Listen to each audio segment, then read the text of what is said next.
opposition parties across the country from various states are stepping up their vigilance of EVM strong rooms across India. They have their partymen staying on guard day and night. And now stepping into this controversy, speaking up on it is the BJP's party president. Let's go across to Sanket Upadhyay, who has more. And Sanket, the BJP chief Amit Shah has chosen the route of Twitter to respond. What's he saying? Well, absolutely. And I think now this is part of the BJP strategy to come out in the open. You will see minister after minister, party leader. I'm even expecting the Prime Minister to talk about this, to question the opposition on their late attack, so late in the day, just ahead of counting, this attack on the EVMs. So 6 questions have been asked by the party president Amit Shah to the opposition. Question number 1, he says all parties questioning EVMs have registered victories using these very same EVM machines.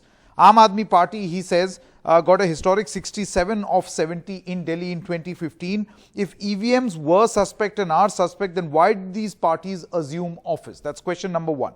Question 2, he says that the Supreme Court took cognizance of 3 different PILs before forming its opinion on these EVMs. The Supreme Court, in its opinion, says that 5 VVPATs will be counted in every Vidhan Sabha constituency. Why is the Supreme Court itself and its wisdom not being honoured? That's a question that Amit Shah asks of the opposition. Question number 3, he says the demand by 22 opposition parties now, only yesterday they approached the Election Commission, to change the rules of the counting and introduce the VVPAT counting first, according to Mr. Amit Shah, is not constitutional. Because if you were to change this, then in that case it has to have the consent and agreement of all political stakeholders, including the BJP, and not just these 22 opposition parties. So that is another question that he asks of the opposition. Question 4, he says, why has the opposition raised this issue after 6 rounds of polling was over? He says, is this some sort of discomfort post the exit poll results? He then also goes on to say that exit poll numbers are based on interviews and they've got nothing to do with EVM. So if you question EVMs based on an interview-based exit poll, then that itself is unconstitutional and not the other way around. Question number 5, he says some time back the EC invited all political stakeholders to an EVM hackathon and none of these stakeholders actually came there. So to question the EVMs now at this point only shows their duplicity. And last question that he asks of the opposition, he says some political parties have threatened violence if results are not to their expectations. These statements are highly objectionable, and what purpose does it serve for different political stakeholders to support acts of violence? So in the name of the EVM, Sarah, it's pretty obvious the BJP is going all out. We are expecting that not just the party chief, but the topmost leadership, including the Prime Minister, could also at some point come out and speak. However, there is no confirmation on that. But Union Minister and leader after leader are now going to charge on the opposition on the issue of EVMs.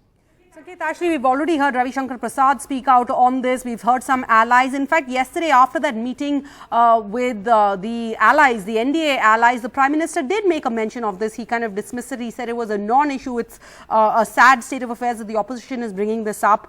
I agree with you and what Mr. Amit Shah is saying, that this whole issue has only arisen after those exit polls came out. But has Mr. Shah made any mention of the fact that this is all arisen because the EVM somehow this time round, unlike elections in the past, are being transported sometimes at night? This whole issue, this whole controversy has only arisen because we have videos of EVMs being transported at night. We had a picture this morning of a child carrying an EVM on his head. Surely some questions also need to be directed at the EC as to why is this happening, which is giving or providing fodder to the opposition to raise this issue. Oh, absolutely, Sarah. And let me quickly make a distinction here.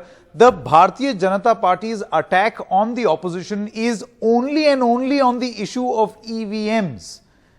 Because if you recall, it is this very man, the BJP chief, party president Amit Shah, who questioned the Election Commission. The attack on the Election Commission is different from the attack on EVM. So that distinction has been made. If you recall, Amit Shah himself had called the Election Commission a mute spectator in the context of the violence that took place in West Bengal. So that distinction is being made. But yes, at this moment, I think the BJP is concentrating a bulk of its argument only on the electronic voting machines and them being a fair tool of measuring or counting of votes. So usage of that, because that has been questioned throughout these elections. The opposition has started questioning the EVMs a lot more post the sixth phase.